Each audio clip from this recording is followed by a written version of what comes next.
Welcome back to The Big Picture. In a letter to the editorial board of the Buffalo News, our next guest wrote that there are 614 nursing homes in New York State that are at a pivotal crossroads in caring for seniors. Joining us is Peter Eimer, Chief Executive Officer at Brothers of Mercy, the largest campus for senior living and care in Western New York.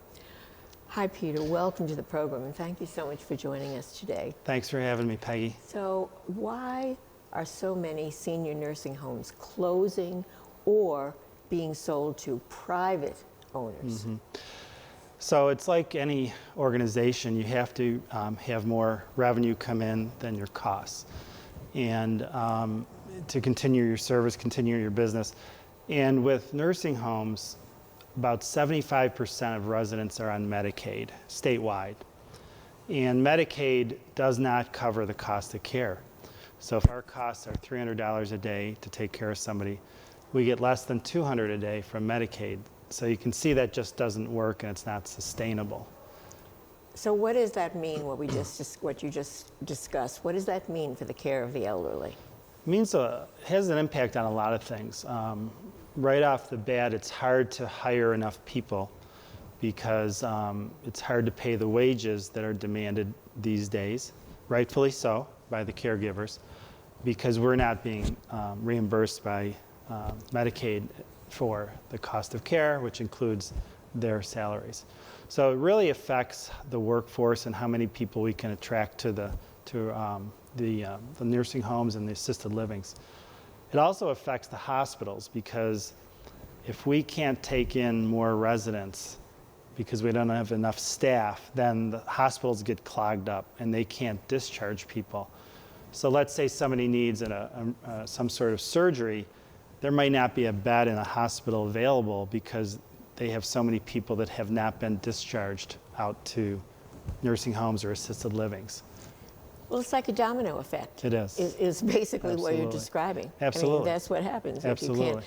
And it's not good because people, not only the bed issue, but the rehab issue. Yeah. If you don't need to be in the hospital anymore, but you need the services of Brothers of Mercy, like the rehab or something, then you can't get it, and you can't get it in a timely manner. Right, and rehab is obviously a big part of our campus and most nursing homes. So it's a much needed service. People are in the hospital, they're dehydrated, they're drained, they can't walk yet, whatever the issue may be, and they may spend 2 or 3 weeks at a rehab facility to get back on their feet and get back home. So if that service isn't available, it really hurts obviously the patient, but also the hospitals. Right, and it delays the recovery of the patient. Absolutely. and Yeah. hurts the hospitals. Now, Yeah. you mentioned in your letter to the Buffalo News that at the end of last year, there was some kind of a milestone with respect to Medicaid. It had to do with financial implications, I assume. What does it mean, and what needs to happen to change it? So for New York State, in New York State, there's been no increase to the Medicaid base rate in 15 years.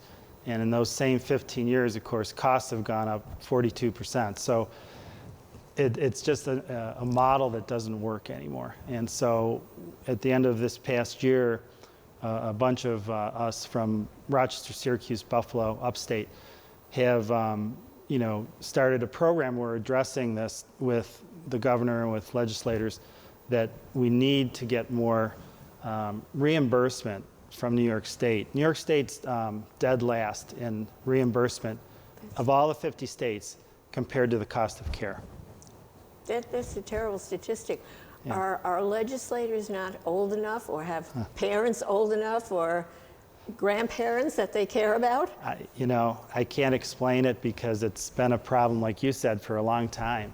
It's not a new problem. It's just exacerbated because of everything and because of COVID and all those costs that came upon us for that, and the fact that COVID really reduced the workforce quite a bit too. So we're paying much higher wages than we ever did, which is good for the employee, but it's very tough for organizations like us, especially nonprofits. Right. I keep hearing and reading that the population is aging, and particularly in New York State. Oh, and particularly I think in Western New York. Erie County, yeah, absolutely. So the demographics, and it starts with the baby boomers, and all the generations after that are all moving up to that level that they're retiring, but also in need of the services we offer. So how much is the average annual cost for a senior who needs nursing home care? How much is it, and how much? You already told us how little is reimbursed, but so it depends. If they come in for rehab, that might be a three week a month type of thing. That's usually covered by their insurance. It's covered by Medicare Advantage or Medicare. So there's really not much out-of-pocket cost to that. If they're there for long-term needs and they're going to live there, usually that's not covered by an insurance, but it's covered by Medicaid, but not really covered by Medicaid. And our costs for that are about $300 a day, a little more than that. And if they're private pay, that's what they pay. They'll pay a fee per day that they're there. Some of the people might have a long-term care insurance policy which covers it. So it depends on each person, but if they're just paying private pay, it could be $12,000 a year, somewhere in that area. And needless to say, that's a big expense for a lot of people. Absolutely. Absolutely. I mean, and not that many people have the long-term care because it's very costly. Yeah, it is costly. It is costly. And you don't think about it. Yeah. People don't think about it either. You think, no, worry about it when it happens or something like that. You never think it's going to be you. You're right. Absolutely. And I think one of the things that I always talk to people about is that the best place for your parent probably is if they can stay home with you or stay at their own home and you're over there all the time. But is that practical? It's usually not. That's the best place, is if they can stay home. But at some point, it really doesn't work for them. And the expenses, if you're bringing in daily aides, is outrageous. So a nursing home, even though it is like, let's say $12,000 a year for long-term care, that's still a lot less than you'd have to pay if you brought people into your own home all day. And good luck with finding people, Yeah, because that's that's good. our That's a good point. next topic. Yeah.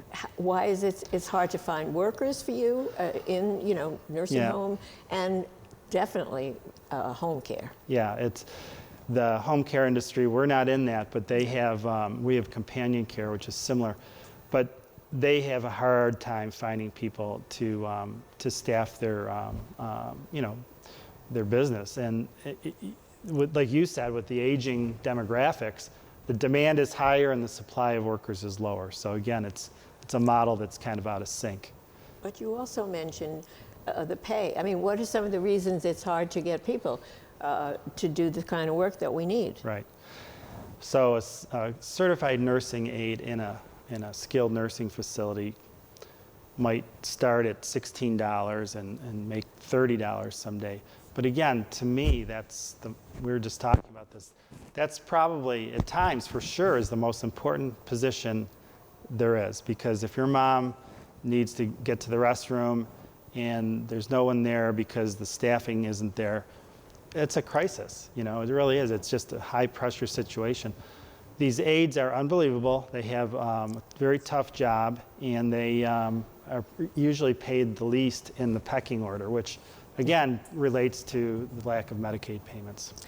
You also mentioned that a lot of what we're talking about applies to senior citizens, applies to, besides hospitals, nursing homes. Yeah. A lot of facilities, a lot of places are involved in this issue. Right. Assisted living is a big, huge service industry. We have one of those with 100 apartments, and that's also affected. So it's the whole continuum of care that's affected, from home care to independent living to assisted living to skilled nursing. It's all affected. Now, when we sort of alluded to this already, we talked about the rehab, which I've known many people that went to. It's sort of famous, well known in this area. I think it might be number one for rehab facilities. But what are some of the other services that Brothers of Mercy provides? So we have a continuum of care on our campus. So we start with independent living. So that would be somebody that still can live on their own. They might need help with housekeeping or transportation, but that comes included with the independent living. Then we have assisted living, which is memory care and assisted living that is basically, if I had to describe it, maybe you have a walker at that point, but your meals are made and so on, and you have your own apartment with nurses available. And then there's skilled nursing and rehab, which is kind of the highest level of care. And rehab is a little bit different than long-term. Long-term care is where you're living there. That's your new home, and you have nurses there to help you. Rehab is short-term. It's usually 3 weeks to a month, and it's really to get back on your feet, and then you go home. So there is a full continuum of care. We have 125 acres in Clarence, and all this is in one place. Which is an advantage because people don't have to think about moving their loved one, or they themselves, you know, from one level to another when you have it all there. That's what we found, is that when people move into one of our assisted living buildings, for one of the first things they say, this is my last move. You know, I'll be able to stay here the rest of my life, in at least somewhere on this campus. And which is good because you get to know the people and the services, absolutely. And know your way around. Know your and way so around. forth. So tell us about your 5-star rating. What have you done to deserve it, to earn it, and to keep it in the future? So the state of New York, within the Department of Health, every month looks at all your performance. And basically there's 16 quality measures that they look at mainly. They look at other things too.